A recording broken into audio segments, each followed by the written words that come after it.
Jerusalem after failing to form a government twice in 2 tries, then being hit with a bribery charge. Prime Minister Benjamin Netanyahu's long rule over Israel appeared set to expire.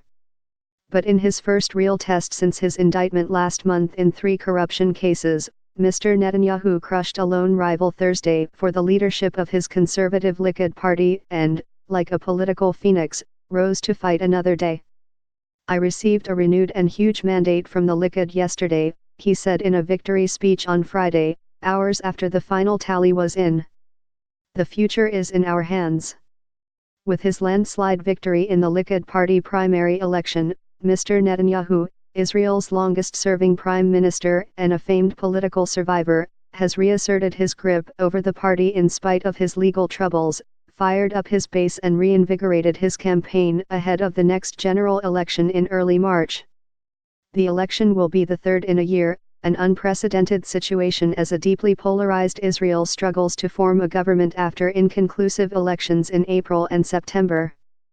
The questions many Israelis were asking Friday were whether the die-hard Netanyahu fans who came out to vote for him on a wet, blustery day reflect wider support on the Israeli right, whether Mr. Netanyahu can maintain his fresh momentum for another 2 months, and whether anything could jolt a hung electorate out of its political logjam. "The primary injected enthusiasm and got the Likud machine working," said Gail Talshur, a political scientist at the Hebrew University of Jerusalem. "But can that buzz be maintained over months? I'm not sure." Mr. Netanyahu trounced his party rival, Gideon Sa'ar, winning 72.5% of the vote. Still, only half the 116,000 eligible dues-paying Likud members cast ballots, meaning that a small kernel of 41,000 Netanyahu adherents, a tiny fraction of the total Israeli electorate, may have locked the country into another round of political paralysis. The previous 2 elections ended in a draw between Mr. Netanyahu's right-wing religious coalition and the center-left bloc led by Benny Gantz, the centrist former army chief, with neither able to form a majority coalition. Recent polls before the Likud primary showed Mr. Netanyahu's support softening after his indictment, but not enough to change the unforgiving math that has paralyzed the Israeli government for the past year. Moderate conservatives concerned about upholding the rule of law may find it difficult to vote for Mr. Netanyahu, Ms. Talshur said, noting that in more educated, well-heeled districts like North Tel Aviv, Mr. Sa'ar made a strong showing. The one likely outcome of Mr. Netanyahu's new lease on political life is that the March 2 election will again be ugly and divisive, analysts said. It will pit the "only Bibi" camp of supporters, who lovingly call Mr. Netanyahu by his nickname, attack the law enforcement authorities and try to delegitimize any opposition, against the other Israel that cannot accept the idea of a prime minister facing prosecution for serious crimes.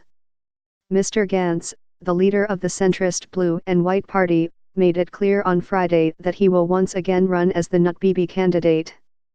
It appears that the defendant Netanyahu, who is leading the state of Israel down a path of corruption, will continue to lead Likud, Mr. Gantz said in response to the primary results. "These elections demand that we place a mirror in front of the Netanyahu party and make the choice for unity, dignity and internal reconciliation," he added. But with the same protagonists running again on the same issues, and with recent polls showing a similar deadlock, there is little expectation of a fundamental shake-up by the March election. "The people who don't like Netanyahu still won't like him," said Israel Bacher, a strategist for the Blue and White campaign, dismissing any notion that the primary result could have a wider impact. "It won't change the polling data. What the primary did do is remove any doubt about Mr. Netanyahu's hold over his party and his ministers," Mr. Bacher said, "and that's a good change for him."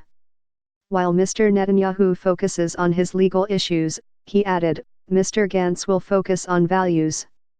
Mr. Netanyahu is accused of trading official favors worth hundreds of millions of dollars to Israeli media moguls for illicit gifts of cigars, champagne and jewelry, as well as positive news coverage.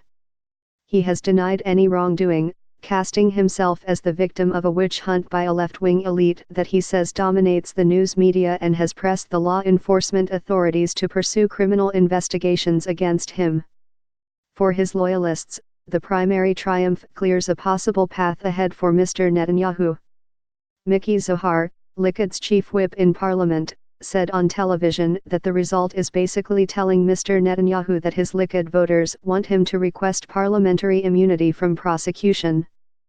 Mr. Netanyahu has a few days left before the deadline for submitting such a request, though it would likely only be voted on if and when a new government is formed after the election.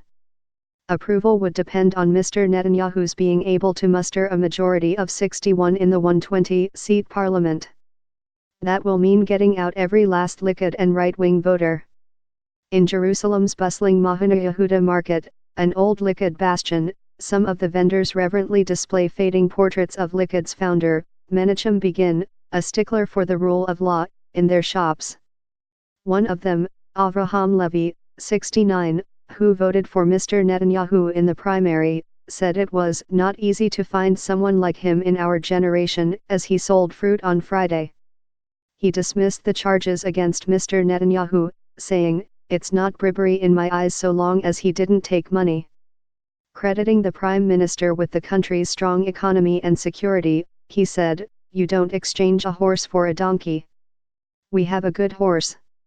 Other longtime Likudniks in the market said they had had enough of it all but were not sure where to go from there. "There is nobody else to vote for," Eov Levy, 55, another fruit vendor a few stores down, said of Mr. Netanyahu. "I don't know how I will vote.